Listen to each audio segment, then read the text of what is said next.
noite, meus amigos. Estamos aqui de volta. Como sempre, começamos o programa invocando a Santíssima Virgem Maria e o Santo Padre Pio de Pietrelcina, para que roguem a Deus que nenhuma injustiça se cometa nesse programa. Queria lembrar aqui a vocês que sábado, 6 de junho, às 17 horas, hora de Brasília, nós teremos uma nova aula do Seminário de Filosofia, às 17 horas. Era para ter aula na semana passada, mas não temos porque o nosso homem no Brasil, o Silvio, casou. Né? E casou e está casado. Muito bem. Esperamos que no sábado que vem ele não case de novo. Também queria lembrar aqui, avisar vocês que nós estamos inaugurando uma nova sessão no Mídia Sem Máscara, que é a sessão Truth Speak, onde além do áudio do programa, nós temos também todos os links para as fontes das notícias comentadas ou criticadas durante o programa. E também o acesso a algumas notícias que não deu tempo para mencionar no programa. Está lá as dicas, certo? Muito bem. No próximo dia, no dia 4 de junho, às 19h30, na Livraria Cultura, Shopping Vila Lobos, em São Paulo, Avenida das Nações Unidas 477, haverá o lançamento do número 3 da revista Dicta e Contradicta, com uma palestra do Eduardo Janete da Fonseca, com o título Há Pensamento Sério no Brasil? Bom, você já sabe a resposta, né? Mas esse número da revista tem o meu artigo sobre o Mário Ferreira dos Santos. Então, e uma entrevista interessante com o Fernando Henrique Cardoso. É bom acompanhar o que esse fulano diz, porque, sabe, ele é o homem da nova ordem global no Brasil, né? Ele manda, faz e acontece, continua mandando. Muito bem. Também aqui a E-Realizações comunica que está lançando o livro do Humberto Fontova sobre o Che Guevara. É um livro muitíssimo interessante, né? Eu gostei muito de ler, eu recomendo que vocês leiam. Queria também aproveitar e lembrar aí o pessoal da E-Realizações, já que vocês lançaram o livro do Fontova, por que não lançam também o livro do Pedro Corso, que na verdade é melhor, mais documentado. O livro do Pedro Corso foi aquela menina da televisão, né? Deu para o Benício del Toro. Pronto, você quer saber alguma coisa sobre Che Guevara? Lê esse livro. O Benício del Toro não sabia onde meter a cara. O Pedro Corso é mais conhecido aqui nos Estados Unidos do que o Fontova, porque é o homem da Rádio Martí. Então eu recomendo, já que lançaram o Fontova, lança também o Pedro Corso, que é muito bom. O que mais? Vamos ver se temos algum aviso. Não tem mais aviso aqui. Aqui queria recomendar para vocês um artigo. Aqui, a Pedagogia do Opressor. Saiu no City Journal. Vocês põem www.city-journal, journal.org. E daí vocês põem o nome Sol Stern. Sol, S-O-L, Stern, S-T-E-R-N. Ele comentando aqui o livro do Paulo Freire, né? Pedagogia do Oprimido, e diz que uma das grandes causas da destruição da educação americana é esse livro, que os caras leram essa porcaria e acreditaram. De passagem aqui, ele mostra que esse livro, embora sendo nominalmente um livro de pedagogia, não trata de nenhum dos educadores importantes da história da pedagogia ocidental, né? Nem mesmo Rousseau, Piaget, John Dewey, Horace Mann, Montessori, nada. Ele só fala de Marx, Lenin, Che Guevara. Mas esse Paulo Freire é um charlatão, um dos maiores charlatãs do mundo. Vocês já viram alguém que foi educado pelo método Paulo Freire conseguir chegar a ser, sabe, ascensorista, motorista de praça, frentista de posto de gasolina? Não chega, meu filho, não chega. Não passa no máximo, na melhor das hipóteses, é membro do MST. Entra lá e ali fica, tá entendendo? Não passa daí. Então, para isso, avalia a qualidade da educação, né, que esse sujeito passou às pessoas. Não era educação, coisa não, era pura manipulação, doutrinação, é formação de militantes, para depois usar os militantes para conseguir dinheiro para os líderes. Porque ninguém gosta tanto de dinheiro como comunista. Vai ver o comunista pobre? Não tem, está tudo rico. Olha esse pessoal que está no governo. Né? Vai lá ver se o Zé Dirceu passa alguma dificuldade, se o Lula passa dificuldade, né? Só o que eles pegaram de indenização, parece que já foi 4 bilhões de indenização, né? Aliás, outro dia, um ex-aluno meu, muito metido, um rapaz que acha que sabe tudo, mas é uma besta quadrada, escreveu assim: onde já se viu, né, esse negócio de dizer que hoje a mídia é mais controlada, mais censurada do que no tempo da ditadura? Eu, na verdade, eu prefiro uma época em que as ideias como as minhas não saem no jornal do que numa época em que a gente é preso, etc. Mas falei, mas quanta ignorância. Falei, tu acha, olha, o cara nasceu, quando teve a Revolução de 64, ele não tinha nem nascido, ele não existia nem como projeto de espermatozoide. Ele chega 30 anos depois na história, ele acredita em toda essa merda que o pessoal da esquerda fala. Ele acredita que as pessoas eram presas por causa de ideias. Acredita que alguns sujeitos foram presos por causa de artigo que escreveu. Isso nunca aconteceu durante a ditadura. Nunca, nunca, nunca. Às vezes, assim, prendiam um sujeito que estava metido numa organização terrorista, e daí os colegas dele na mídia noticiavam assim: foi preso o jornalista fulano de tal. Quer dizer, como se ele tivesse sido preso pelo exercício da sua profissão, e não pela sua conexão com o terrorismo ou coisa assim. Quando houve alguma, por exemplo, houve alguma pressão sobre o Pasquim, eles pegavam o pessoal do Pasquim, levavam a passar um fim de semana na cadeia, saía, né, daí iam lá no governo pedir dinheiro e ganhavam. O Enio Silveira, o homem da civilização brasileira, também foi preso várias vezes, não por causa do que ele disse ou porque escreveu, não, por causa de conexões com organizações da esquerda radical, meu Deus do céu, que estavam soltando bomba e matando pessoas. Agora, daí aparece 30 anos depois um garoto boboca que estuda, tem muita gente que estuda comigo, estuda lá uns meses comigo, e daí sai daquela atmosfera esquerdista da universidade e descobre, existe conservadorismo, existe direita, e ele pensa que essa é a minha mensagem, e isso é tudo o que eu tenho a dizer. Então, agora já entendi o pensamento do Olavo de Carvalho, agora eu vou fazer minha carreira na direita e sair procurando emprego, subsídio, vou procurar ONG americana para cavar dinheiro. É isso que esses caras fazem. Isso é um bando de picareta, filha da puta, gente. Não acredite nisso, não. Os alunos que ficam, né? Não, agora, o Olavo de Carvalho já deu a contribuição dele, mas agora nós temos outras alternativas. Isso é picaretagem, tá? Filhinho de papai. Garoto que até os 30 anos nunca teve um emprego, foi sustentar papai e mamãe, não sabe nada da vida, tá entendendo? O mundo está cheio de gente assim. Agora, só porque você passou pelo meu curso, né? Ele acha que eu devo alguma coisa a ele. É incrível, porque ele aprendeu uma coisa, das 10 mil que eu tenho a ensinar, que ele nem tem ideia de quais são as outras, 9.999, não teve, nem terá. Ele ouviu uma, né? E com aquilo ele diz, isso aí é uma oportunidade de eu fazer carreira, olha aí, esse negócio de direita também pode dar um dinheirinho, né? A gente pode até conseguir comer os garotos, tem umas garotas que já estão cansadas, né? Na verdade estão cansadas desse negócio de esquerda. Entra lá com uma conversa conservadora, a gente come todas, tá certo? É assim mesmo, tá entendendo? Picaretinha. Então, olha, quando o cara quer ver o ex-aluno, cuidado, gente, cuidado. Que qualquer ex-aluno meu, tá certo? Então, não está autorizado a falar em meu nome, e nem é meu representante, e muito menos a explicar meu pensamento. Por quê? Quando você entra em contato com um filósofo, você quer aprender com ele, você tem que seguir o cara durante 20 anos, como Aristóteles fez com Platão. É aí que você aprende alguma coisa.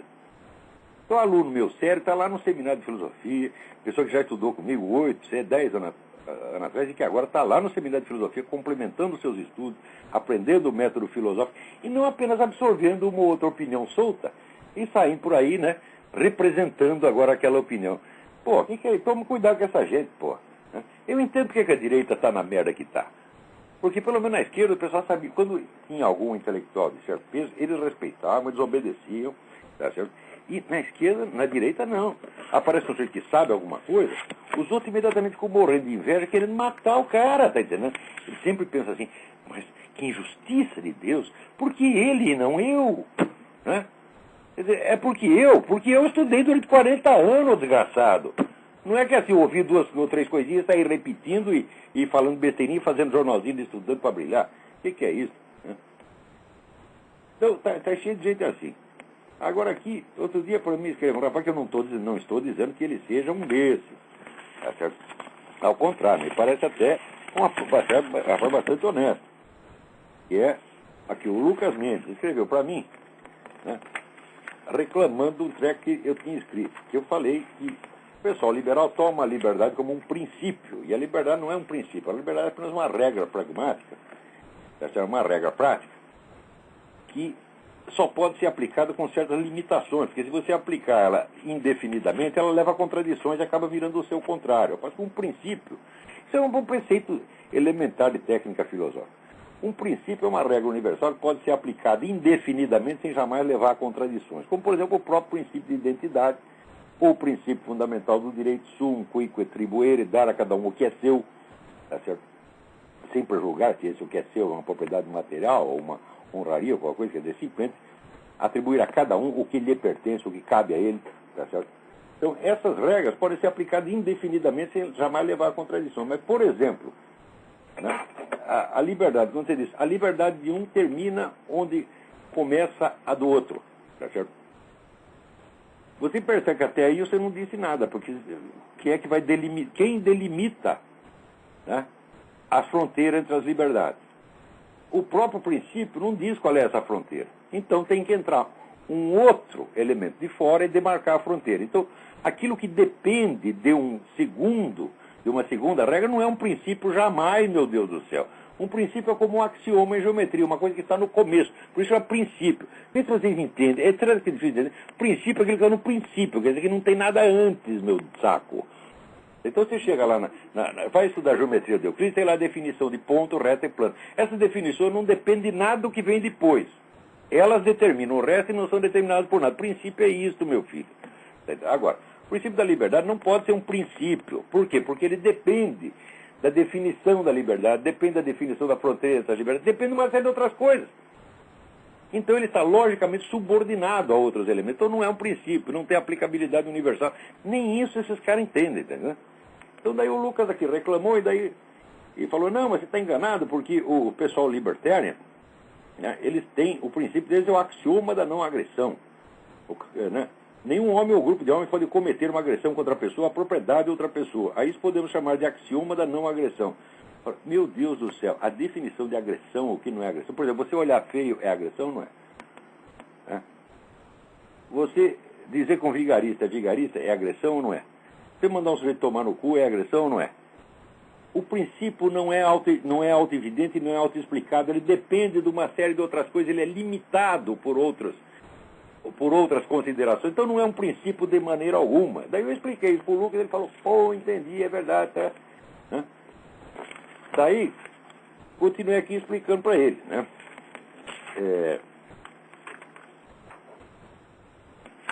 Daí eu mandei para ele a seguinte cartinha. Prezado Lucas, não se trata de defender o Estado desde uma perspectiva doutrinária, porque às vezes eu falo umas coisas contra... Bastou você criticar o liberal por alguma coisa, ele já imediatamente conclui que você está defendendo o estatismo. Por quê? Isso acontece com o cérebro humano, a maior parte do cérebro humano... Esse é sério, parece brincadeira, parece piada, mas não é piada. A maior parte dos cérebros humanos só consegue lidar no máximo com duas ideias ao mesmo tempo. Ele tem um sim e um não. Ele vê uma posição e uma oposição. Não consegue articular 3, 4, 5, 15, 10 oposições ao mesmo tempo. Não consegue. No curso de Seminário de Filosofia, é exatamente isso que eu ensino para as pessoas, eu vou treinando, até elas conseguirem lidar, vamos dizer, com estruturas complexas, onde tem muitas variáveis ao mesmo tempo. Isso a pessoa precisa treinar para isso. Como ninguém tem esse treinamento, então, resultado, só consegue lidar com duas variáveis. Como só lida com duas variáveis, tudo o que o sujeito pensa é de ordem doutrinária. É um pró ou um contra. Então, se você falou uma coisa que ele não gostou, então ele está no partido contrário. Daí ele começa a discutir com o partido contrário, como se estivesse discutindo comigo. Quer dizer, tudo isso é uma coisa de uma inabilidade mental muito grande, e isso é endêmico no Brasil. Isso, independentemente do sujeito ser da esquerda, o pessoal da esquerda até tem mais sutileza. Eles conseguem lidar, às vezes, conseguem lidar com 3 variantes. Que já é uma grande coisa, né? Então, você verá, quando eu expliquei, dei um monte de aula sobre o negócio daquilo que o Raymond Dabério, que é um autor que, aliás, em outros aspectos é horroroso, mas essa ideia dele era muito clara, a ideia da estrutura absoluta. Falava, no mínimo você precisa ter 3 pares de oposições articuladas para você explicar alguma coisa, senão você não saiu do chão, você está entendendo? Senão você está só no mundo das palavras, você não tem preensão sobre a realidade, meu Deus do céu. Então, isso aí tem que aprender. Mas os caras não querem aprender. Ele chega lá, ouve uma aula minha e fala, ele diz que o capitalismo é bom. Então eu saio repetindo isso e eu faço algum sucesso. Porque isso aí no Brasil é uma novidade. Ele pega uma espécie de grife, né? Agora eu sou liberal. Né? E acho que isso é tudo. Então, Quando eu falo qualquer coisa, o liberal está errado numa coisa, ele já, ele passou para o lado estatista. Quer dizer, se ele não está na posição, ele está na oposição. É um automatismo mental absolutamente desesperador.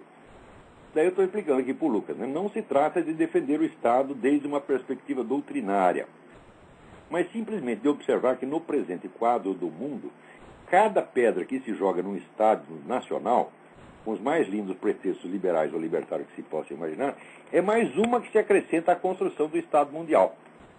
Ou seja, esse pessoal globalista paga, tá certo, liberais idiotas, tá certo, para que eles se voltem contra os seus Estados nacionais. Tá certo? Não para implantar a liberdade de mercado no mundo, mas ao contrário, para quebrar a autoridade do Estado nacional, em cima dela colocar do Estado global, que é muito pior. E os idiotas compram, né, a ideia, e vão, porque, como eu falei, só consegue pensar duas alternativamente.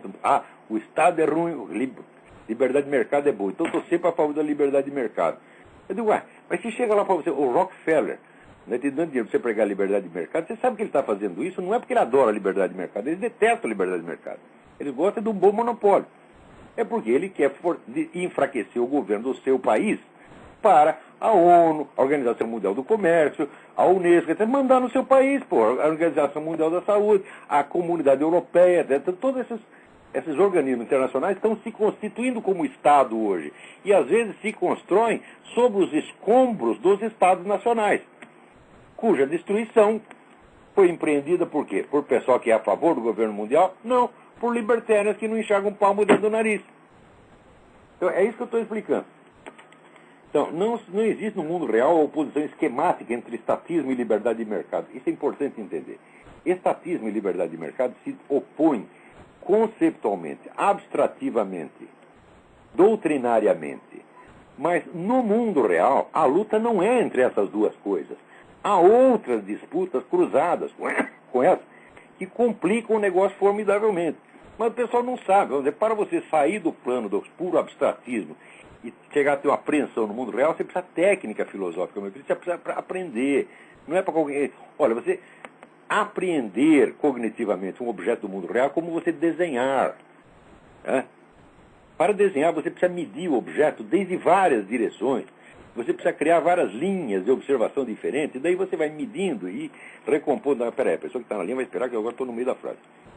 Você tem que observar desde vários lados e medir. Se você não sabe fazer isso, ele faz uma bolinha e diz que está desenhando, meu Deus. Você faz uma bolinha, põe dois palitinhos ali e diz que, esse é o ser humano aqui com as perninhas. Esse pessoal que discute doutrinariamente, está para a verdadeira ciência, o conhecimento da sociedade, como o desenho de um garoto de 2 anos, tá certo? Está para uma obra de Michelangelo, meu Deus. A diferença é essa. Você está entendendo? Quer dizer, o desenho da criança não apreende o objeto, ele representa, ele simboliza. É como se fosse uma palavra. O desenho da criança é como se fosse verbal, não é um desenho de verdade. Né? Então ele põe um tracinho lá e diz, o que é isso? Daí fala, é um pato. Isso representa um pato, não tem pato nenhum lá. Tá certo? Então, no mundo do pensamento, a mesma coisa. Quer dizer, para você abandonar o mundo dos meros conceitos verbais, tá certo? E chegar a pegar a realidade, você precisa aprender a montar as várias oposições. É uma trabalheira, o pessoal não quer aprender, quer dar palpite sobre tudo. Né? E às vezes ainda quer passar pito em mim. Ai, meu saco. O que é isso, minha gente? Porra, vocês estão de fralda, vocês não sabem nada. Né? Agora, o Lucas pelo menos é um cara humilde e quer aprender. Então, ele escreve e pergunta as coisas para mim. Olha, me pareceu que está errado isso, o que você acha? Daí eu explico para ele. Né?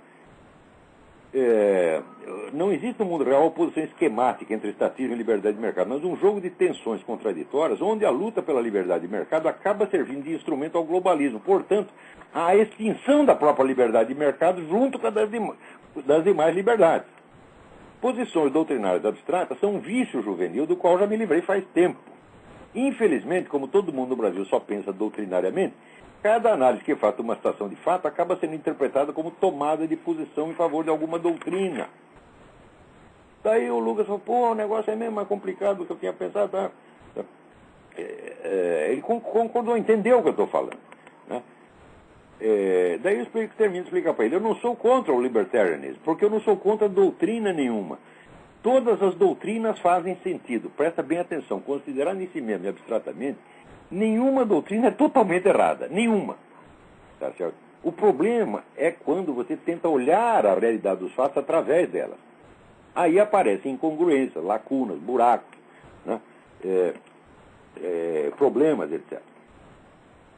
Eu sou contra determinadas ações reais, cuja relação com as doutrinas que nominalmente as justificam nunca é direta e rasa, como em geral se imagina. A luta no mundo não é igual à luta abstrata entre ideias hipotéticas, meu filho. Você fala, nós temos aqui, por exemplo, no Brasil, há 50 anos, olha, aqui nós temos a sociologia de Marx e a sociologia de Max Weber. Né? Então parece que são duas oposições, duas forças, dois gigantes em luta. Digo, meu filho, não existe nada disso. No mundo real o problema é muito mais complexo do que isso. Agora todo mundo acha que é assim, que existem não apenas uma teoria de Marx, uma teoria de Weber, mas existe uma corrente política marxista e outra weberiana, e a disputa no mundo é essa. Eu digo, isso é de um esquematismo pueril, isso é o sujeito não conseguir distinguir o plano do espaço, né? Então, são contra determinadas ações reais cuja relação com as doutrinas que nominalmente justificam nunca é direta e rasa como em geral se imagina. Vou dar um exemplo que é um negócio absolutamente escandaloso. Por exemplo, todos somos contra o antissemitismo, em abstrato. Mas quando eu leio Leon Daudet, por exemplo, que tantos odeiam por seu antissemitismo, noto que ele abominava os judeus porque, já no tempo da Primeira Guerra, isso aí, porque os considerava agentes dos alemães, na época, no quadro da Primeira Guerra. E os alemães, para ele, eram militaristas brutais e perigosos. Ele os chamava de 60 milhões de porcos.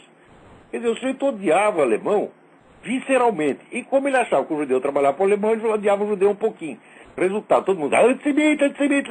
Eu digo, peraí, mas que raio de antissemita é essa que está mais contra o alemão do que contra o judeu?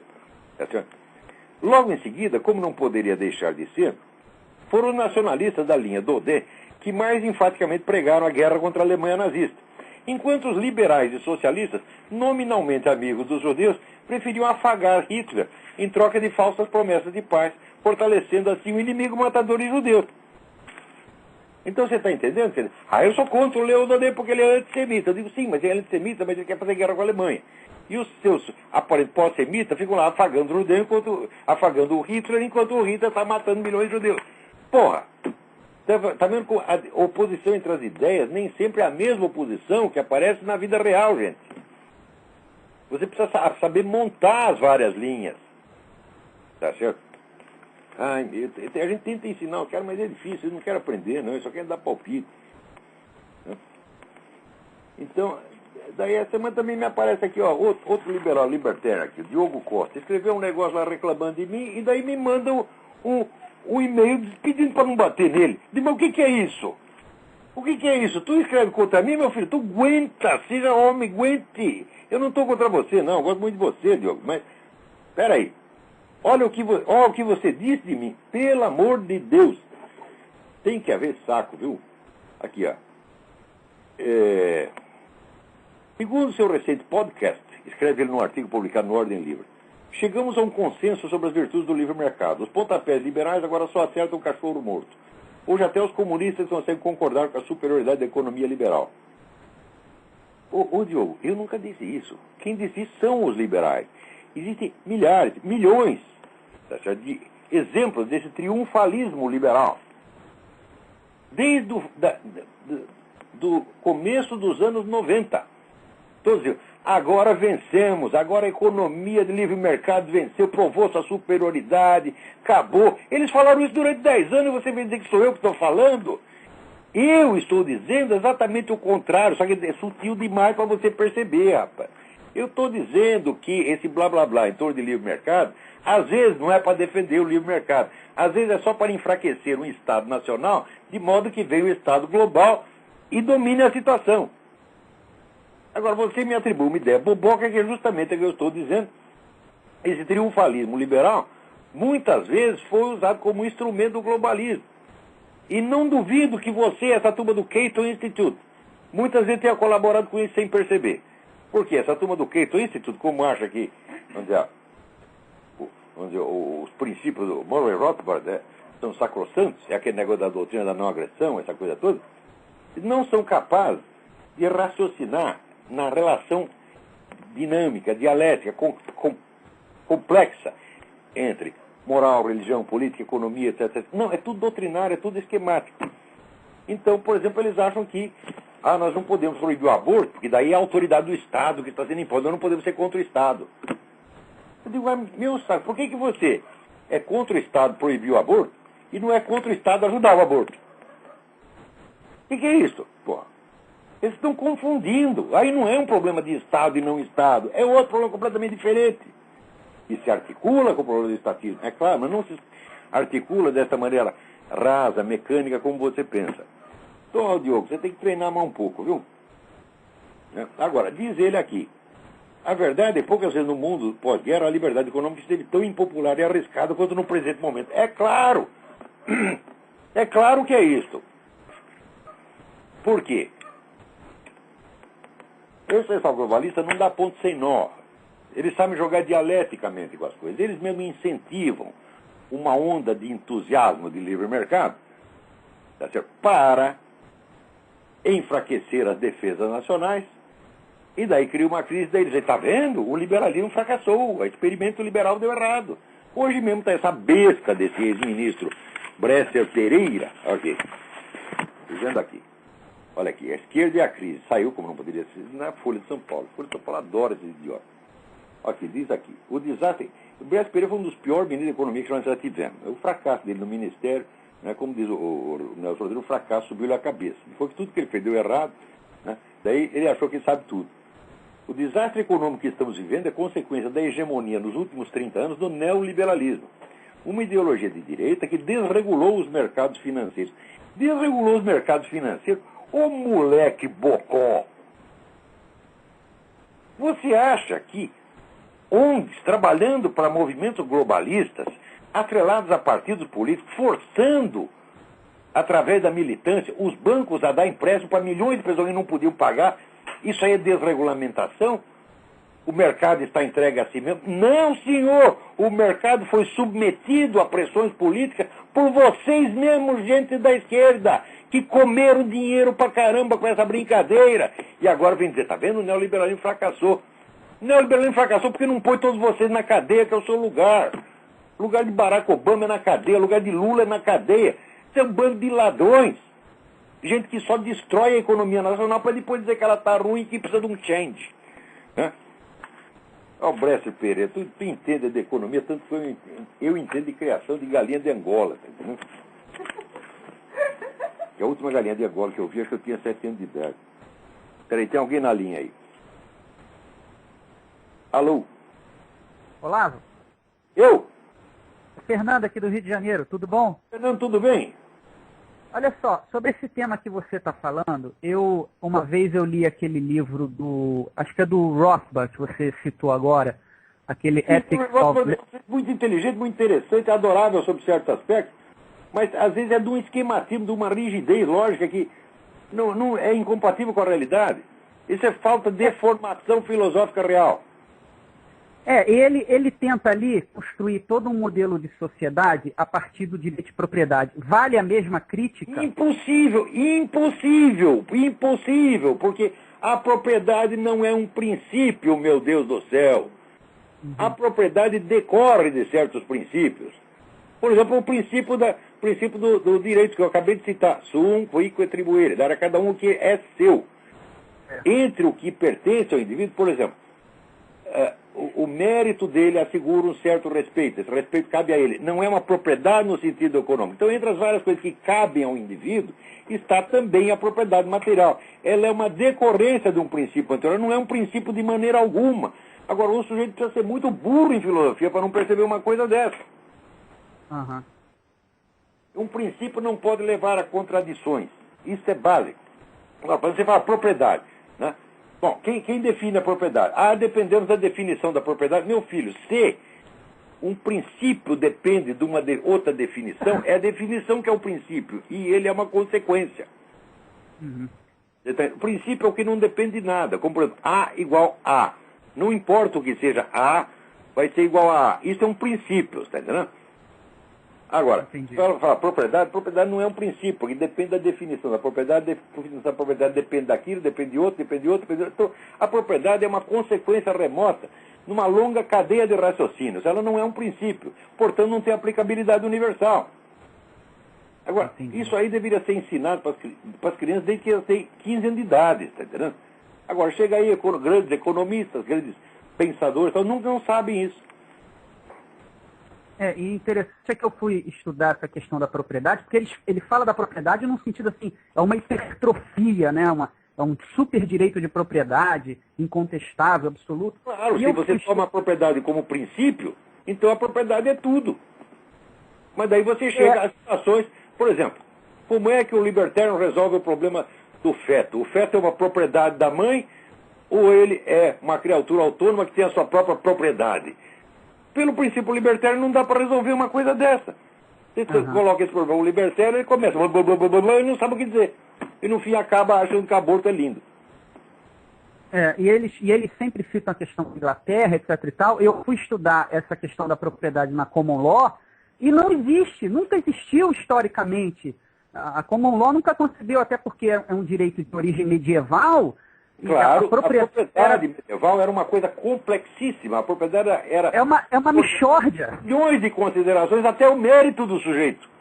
Exatamente. Por exemplo, o senhor de terra que não fosse capaz de defender os moradores da terra, os servos da gleba, todo mundo que é, se ele não tinha capacidade militar para defender aquela turma, ele perdia o direito de propriedade.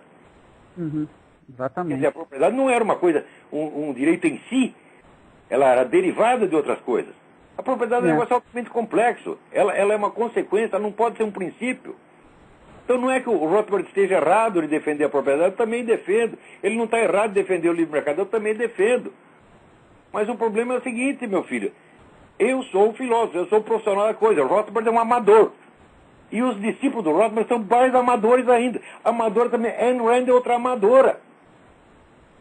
Amador, o que eu chamo mais de amador em filosofia é uma pessoa que não sabe o status questione, não sabe o desenvolvimento histórico da questão que está discutindo.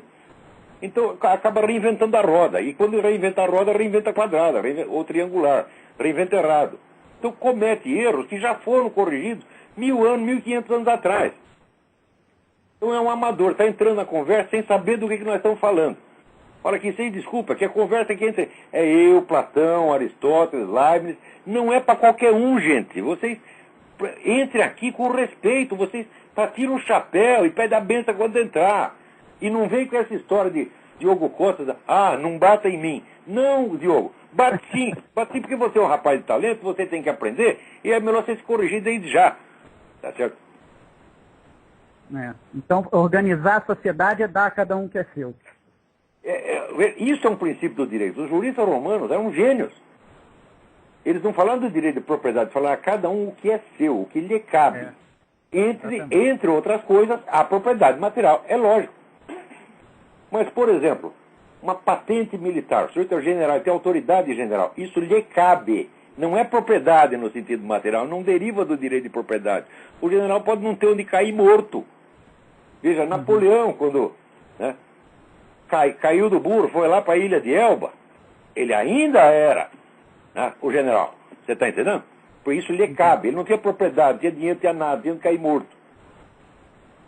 Então, essa coisa vamos dizer, do mérito, aquilo que cabe à pessoa, é uma noção prévia à noção de propriedade. Os juristas romanos já tinham percebido isso. Sim. O mundo moderno está cheio de pessoas que pegam uma noção que lhes agrada e subjetivamente, e criam daquilo, fazem daquilo um fetiche, em vez de raciocinar de maneira realista, meu Deus do céu. É claro que eu não estou contra os libertários, eu estou a favor dos libertários. Então, quer dizer, quero ensinar os negócios para vocês, se vocês não aprenderem, vocês vão sempre tomar no cu, como tem tomado, e ainda fica reclamando. Então, vocês quando vão defender o livre mercado, cuidado com o contexto no qual você defende o livre mercado. Cuidado com isto. Quando você defende o direito da propriedade, cuidado com isso, porque por trás de você pode ter um Rockefeller, pode ter um George Soros, que está usando aquilo para destruir o Estado Nacional e tomar tudo em nome do globalismo. E daí você se livra de um Estado pequeno e vai pegar outro maior em cima. Daí quero ver para você derrubar o Estado Mundial. Tá ok, Olavo. Obrigado. Fica com Deus. Boa noite para você. Peraí, tem mais alguém aí na linha, vamos ver.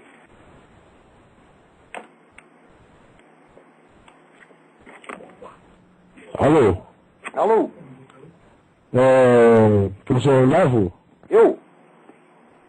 Maurício Marchetti de Campinas, tudo bem? Maurício Marchetti, Campinas, minha terra, tudo bem aí? Bem, eu estava escutando aí a questão de direito, né? Estava falando sobre direito, e eu queria ver, por exemplo, a questão do seu curso de filosofia, que eu também estou fazendo, se há alguma intenção da sua parte de falar sobre os pensadores escolásticos do século XVI, da escola de Salamanca. Os espanhóis e portugueses, sobretudo? Isso, os espanhóis portugueses, Soares, Francisco de Certamente. Mas, certamente. Aqui, nesse curso, nós vamos devagar, você tá entendendo? Tem uma série de textos que nós vamos estudar, mas durante o primeiro ano, nós vamos dar princípios gerais da vida intelectual, que são, vamos dizer, a base para o exercício da filosofia. Tá? Porque, em geral, assim, me parece que acaba sendo um grupo de pensadores meio esquecidos nas histórias de filosofias que a gente tem por aí, né? Injustissimamente esquecidos, porque são grandes pensadores. Você vê, Leibniz dizia, a filosofia portuguesa recompensará amplamente quem se dedica ao seu estudo. Leibniz era humilde o suficiente para isso. Agora, no Brasil você fala português, português é tudo burro, não precisa aprender nada. O que é isso? Inclusive, eu inclusive ouvi, professor Olavo, que o próprio Heidegger, ele também ele devia muito do pensamento dele ao Soares, né? Sem sombra de dúvida, devia muito ao Soares. Soares é um gigante, é um homem de uma sutileza, de uma precisão, que assim, é um negócio impressionante. Então eu pediria, assim, não sei se é possível, professor, que esse também, ele não fosse esquecido, esses grandes pensadores que também tem Espanha. Né? Nós chegaremos lá. Então, claro, então... a pessoa tem a sua área de interesse pessoal, mas a gente tem que fazer, pegar um grupo ali, tem quase 400 alunos, nós temos que ir devagarzinho, né? E graduando a coisa pelo que a totalidade dos alunos está aprendendo, e não por aquilo que este ou aquele outro individualmente está querendo. Né? Então vai dar certo, sim, no fim vai dar certo. Professor, um grande abraço aí, parabéns aí. Um abraço, tudo bom. Muito sucesso, viu? Obrigadão. Então vamos lá. Olha, essa semana, lá na Escócia, descobriram um sujeito, né, que era um pedófilo que estava lá comendo crianças de 3 meses. 3 meses. Você sabe o que é? O que o sujeito precisa ter na cabeça para ele sentir atração por um bebê de 3 meses? Precisa ter muita merda, um excesso de merda. Quer dizer, claro, o sujeito evidentemente é um psicopata louco, perigoso. E o cara é um dos grandes líderes do movimento gay na Escócia.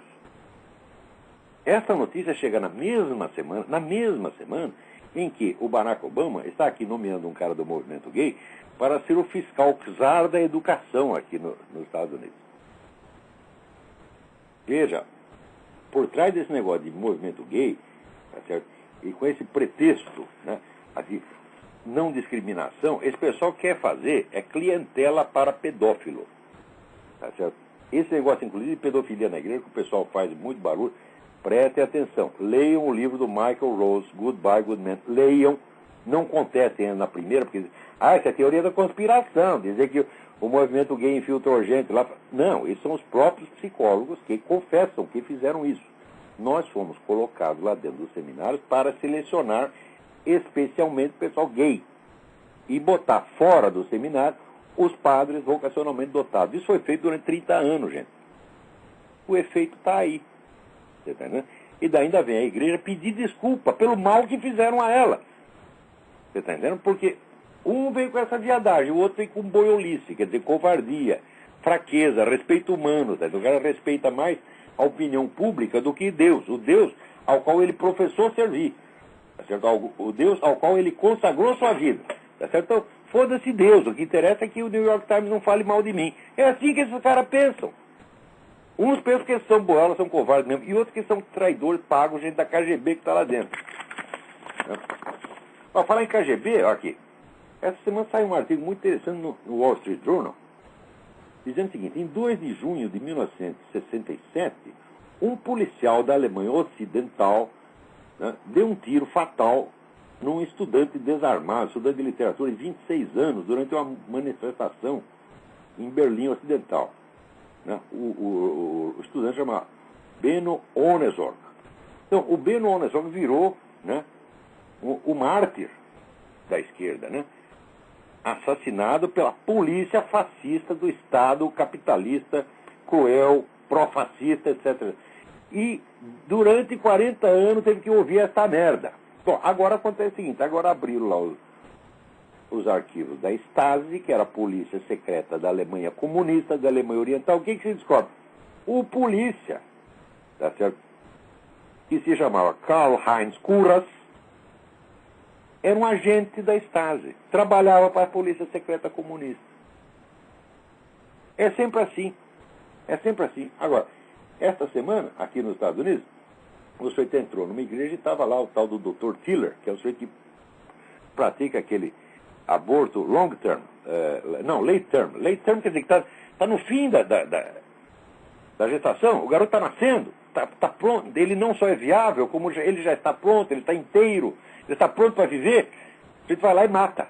E esse Dr. Tiller matou um montão de moleque assim, ainda matou em condições ilegais, ele não fazia os avisos que tinha que fazer, não tinha que ter o parecer do outro médico, que ele não precisava parecer, ele matava direto, né? Adorava matar os bebês, e o pessoal abortista diz, ele é um homem humanitário, ele é um homem infinitamente bondoso, ele atendia todas essas mulheres, cuidava delas, né?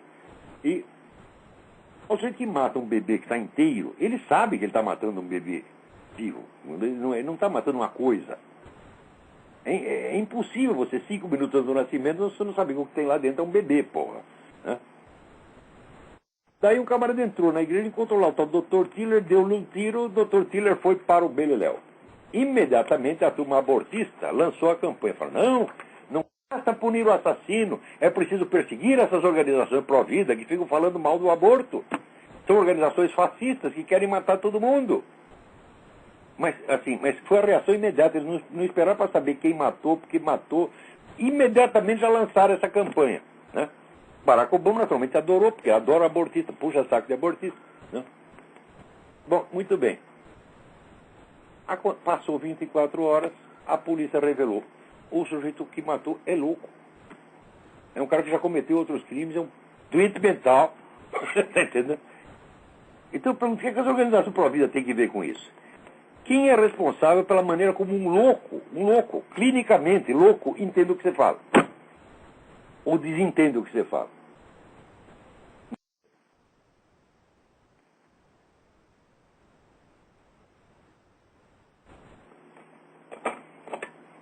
Que barulho é esse? Está vindo um barulho? Hã? Não é aqui.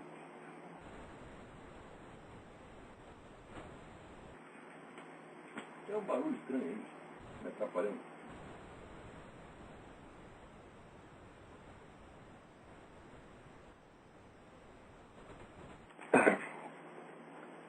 Então, olha, eu recomendo para vocês um artigo que saiu, Barack Obama and the CIA.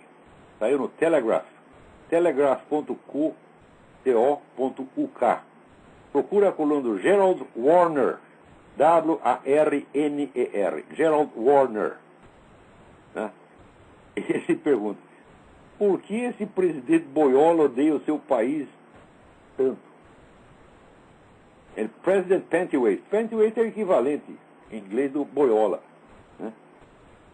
Então, ele está dizendo, se o Al-Qaeda, o Talibã e o resto da turminha, chama-se Looney Tunes Brigade. Looney Tunes é aquele desenho animado do Pernalonga. Brigada Looney Tunes, querem, né, chutar a América até a morte, é melhor que eles se mexam rápido, né, e peguem um pedaço da ação antes que o Barack Obama termine o serviço por si mesmo. Né. Nunca na história dos Estados Unidos um presidente trabalhou tão ativamente contra os interesses do seu próprio povo, nem mesmo Jimmy Carter. Olha, isso é a pura verdade. A coisa agora está mais do que óbvio. O Barack Obama está lá para destruir o país, destruir a economia nacional, destruir as defesas do país, destruir a cultura nacional, destruir tudo. Tudo. É impressionante. Ele está fazendo uma atrás da outra. Só que só um pedacinho sai na mídia e sai assim, atenuado, disfarçado, de maneira que o pessoal não está sabendo o que está acontecendo mesmo. Então, Esse artigo do Gerald Warner vai sair em português no Mídia Sem Máscara. Vocês não precisam procurar, não, porque vai sair no Mídia Sem Máscara. Agora, é um artigo curtinho, né, e de uma eficiência incrível. Curtinho e eficiente também é isso que eu mesmo botei lá no Mídia Sem Máscara, esse novo discurso do deputado do Parlamento Europeu, né, o Daniel Hannan. O sujeito é um dos grandes oradores da história humana. Ele fez um discurso de 52 segundos, mostrando por que esse negócio de estímulo à empolhação. Uma coisa de uma eficiência incrível. Não percam isso. Né? Sobretudo quem fala inglês, gosta da língua inglesa, aquele negócio é bonito, é muito elegante, muito bem feito. O cara é um novo Winston Churchill, como orador, não sei se como político, mas como orador é comparável ao Winston Churchill. Winston Churchill é Abraham Lincoln, porque aqui na língua inglesa tem uma tradição de grandes oradores que é uma coisa incrível. No Brasil essa tradição morreu com Rui Barbosa, né? O Rui Barbosa não é mais ninguém, né? E até tinha um problema com o discurso do Rui Barbosa, ninguém entendia. Mas o Daniel Hannan, além de ser muito elegante, é muito compreensível. Agora, veja como esse mundo está maluco, né? Aqui, o cara do Partido Comunista Americano, o chefe do Partido Comunista Americano, né, Sam Webb, deu aí uma entrevista dizendo que, olha, agora é a nossa grande chance que o Barack Obama está fazendo tudo o que nós queremos. Finalmente nós podemos fazer o socialismo nos Estados Unidos, agora está a um passo, o Barack Obama está fazendo tudo o que a gente quer, ele está realizando todos os nossos sonhos. Né? Ao mesmo tempo, veja, gente, sai um artigo no Pravda. Sabe que o Pravda era o antigo jornal oficial do Partido Comunista Soviético? Um artigo no Pravda, e o sujeito do Pravda está assustado com a velocidade com que os Estados Unidos estão entregando ao marxismo. Veja que coisa! Né? Então, ora, os comunistas já perceberam tudo, eles já estão declarando tudo, eles já sabem de tudo, mas aqui o pessoal continua fazendo de conta que não sabe de nada. Esta semana mesmo, o Barack Obama anunciou que ele vai criar o czar da segurança cibernética. É o sujeito que vai controlar todas as comunicações por computador no país. Vai virar a China. O governo lê todos os seus e-mails. Você está lá conversando com a sua amante, o governo já sabe, para depois lá poder fazer chantagem em cima de você. Os computadores vão ser assim, a casa de mãe Joana. O cara fala isso e ninguém, né, a grande mídia, dessa vez até o Washington Post percebeu. Pode ter alguma coisa errada nisso, isso aí é meio assustador. Até o Washington Post ficou com um pouquinho de medo. Né? Agora, para você ver como são as coisas aqui, até que ponto, né, a mentira grossa está imperando aqui. Essa semana teve lá uma conferência de imprensa na Casa Branca, né, em que o assessor de imprensa do Barack Obama, Robert Gibbs, né, pela primeira vez foi pressionado a respeito da questão da certidão de nascimento do Barack Obama. Por quê? O Barack Obama lançou a campanha de transparência. Não, o povo tem que ter acesso a todos os registros públicos, todo mundo tem que saber de tudo. Então alguém falou, então vamos começar pela sua certidão de nascimento, Nada mais justo. Por quê? Porque todos os candidatos foram sempre investigados, mostraram seus documentos, todos mostram tudo e você não mostra nada. Nós não sabemos ainda quem é você. Né? O próprio Steele, que é o Harry Steele, que é o novo presidente do Partido Republicano, já confessou, já admitiu. Ora, nós de fato não investigamos o Obama. Nós não sabemos quem é o cidadão. Ele confessou isso aí. Né? Então, só essa confissão já... não sabe, vocês aceitaram o cara, né, na eleição sem investigar, então tem que ir pra cadeia. Ele tem que ir pra cadeia, você também, porra. Muito bem. Daí um jornalista lá falou, olha, já que tem essa campanha dos registros públicos, todo mundo tem acesso a tudo, nós também queremos a certidão original de nascimento, a certidão integral de nascimento do presidente Obama. Daí o Robert Gibbs deu aquela risadinha, fazendo de conta que estava achando engraçado, na verdade estava com o cu na mão, tá certo? Aquele sujeito começa, né, fica com medo, o medo produz aquela risada meio histérica, meio forçada, assim, ele deu aquela risada, e com aquele, fingindo superioridade, dizendo, isso aí está na internet. O que está na internet é o resumo da certidão. O sujeito está fazendo de conta que ele não sabe o que é uma certidão de nascimento integral e o que é um extrato, tá certo, eletrônico publicado na internet. Faz de conta que não sabe isso. Todo mundo sabe que o que está publicado é um extrato. Todo mundo sabe que esse extrato não tem validade por si mesmo, porque ele é apenas um certificado de que existe um documento arquivado, que ele não transcreve na sua totalidade. Também todo mundo sabe que o governo do Havaí, né, quando pressionado, disse o seguinte: nós temos aqui uma certidão integral arquivada. E falou só isso, não disse o que está escrito na certidão, não confirmou onde nasceu Barack Obama e, sobretudo, não confirmou se a certidão integral arquivada confere com esse extrato que está publicado, o qual existem razões de sobra para suspeitar que é uma fraude. Então, você vê, depois de todo esse tempo, a pessoa ainda continua escondendo e fazendo de conta que não sabe. E blefando, dizendo: isso aí já foi investigado, já está na internet, né? Quer dizer, até quando ele vai acreditar nesses farsantes, nesses vigaristas? Olha, eu não estava lá na conferência de imprensa, eu não sou um cara credenciado para a Casa Branca, porque você, para ser credenciado, você tem que ser o residente em Washington, e eu não sou. Então, mas se eu estivesse lá, eu seria muito menos educado que o jornalista foi. Eu digo: meu amigo, você sabe que o senhor está mentindo. Porque eu estou perguntando uma coisa, né? Vamos dizer, a honestidade de uma resposta depende, no mínimo, de que o sujeito da resposta seja o mesmo objeto da pergunta. E você simplesmente trocou. Eu falei de um documento e você me responde de outro. E você sabe que você está falsificando. E você não é pago para isso. Você, então, por favor, agora me dê uma resposta honesta. Cadê a certidão integral de nascimento? Né? Mas o cara não quis apertar o fulano. Mas vai ser apertado, por tempo vai ser apertado, porque agora está essa campanha do Wordnet dele. E isso aí vai acabar vindo tudo à tona. Não vai dar para esconder essa coisa, porque é muito fake demais. Vamos ver o que nós temos de mais interessante aqui. Diz que o julgamento da psicóloga Rosângela Alves Justino, acusada, né, de ajudar pessoas que querem deixar de ser homossexuais a deixar de ser homossexuais, acusada desse crime. Eu estou lá: eu sou gay, estou cansado disso, não gosto, quero sair dela, ajuda o cara. O que ela tinha que fazer? Dizer: não, você tem que ser gay obrigatoriamente, sai daqui, seu filho da puta. É assim que ela... Como ela não faz isso, então, este bando de filhos da puta, você está entendendo? Estão lá processando a mulher, perseguindo, querem botar na cadeia. Quer dizer, o psicólogo tem que forçar o sujeito. Uma vez que você, né, deu o cu, ou pensou em dar o cu, você vai ter obrigado a continuar dando. Ninguém pode te ajudar a parar com isso. O que é isso, minha gente? Vamos ver o que mais temos aqui. Acho que não tem mais nada. Saiu um negócio aqui interessantíssimo, né? Um físico, Peter Hayes, físico inglês, que finalmente está dizendo aqui, que a teoria da relatividade não confere com os fatos. E todo mundo sabe que não confere, tá certo? Mas que ela se impõe como uma ideologia. Eu digo: isso é verdade. Só que é o seguinte: o mesmo se pode dizer da mecânica de Newton. Eu mesmo já dei aula sobre isso. A mecânica de Newton coincide com a realidade em certos pontos muito específicos, tá certo? E o que a sustenta, no fundo, é uma série de pressupostos de ordem metafísica, mística, alquímica, ocultista, tá certo? Que o Newton construiu aquele edifício inteiro e só mostrou um pedacinho, porque sabia que o resto ia causar escândalo. Mas mostra aquele pedacinho de tal modo que você, aceitando o pedacinho, você acaba aceitando implicitamente o resto. Então, olha, existe uma coisa é o ideal de ciência, quer dizer, como conhecimento fundamental. Outra coisa é a ciência historicamente existente.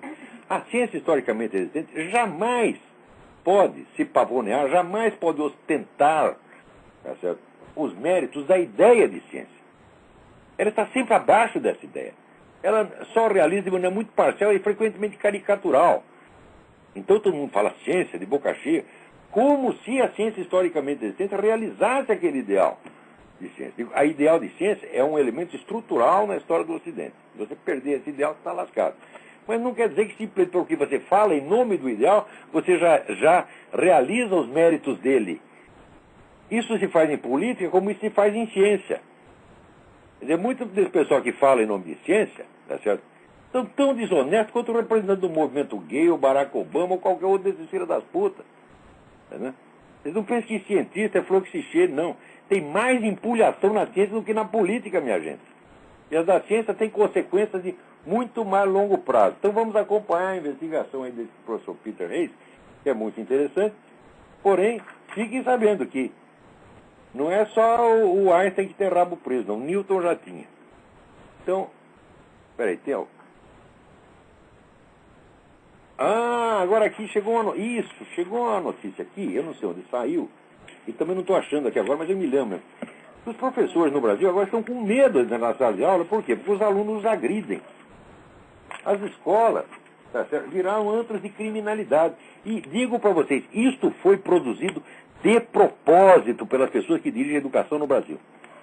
Se você quer usar a escola como meio de formação de uma situação revolucionária, você vai induzir as crianças, tá certo, à desobediência, à revolta, à criminalidade, tá certo? Saiu na Isto É. A matéria saiu na Isto É. Eu não estou achando aqui, mas procure na Isto É que vocês vão achar. Isso aí não é resultado de erro, não é resultado de acidente, não, isso é a política deliberada, gente. Esse negócio de revolução cultural gramsciana é muito sério, muito sério. Secretários da Educação, ministros da Educação, vocês são todos criminosos, o lugar de vocês será na cadeia. Na verdade, vocês mereciam a pena de morte. Porque o Cristo disse, aquele que abusar do menor desses pequeninos, melhor seria amarrar uma pedra no pescoço e jogar no mar. É isso que o Cristo faria com vocês. Como nós não somos Cristo, nós vamos ser mais modernos, nós vamos merecer, apenas lhe dar um pontapé no meio do cu. Tá certo? Vocês devem ser tirados dos seus cargos com um pontapé no meio do cu, em cerimônia solene. Tá certo? Até aqui tem um sujeito que inventou a máquina de pontapé na bunda, né?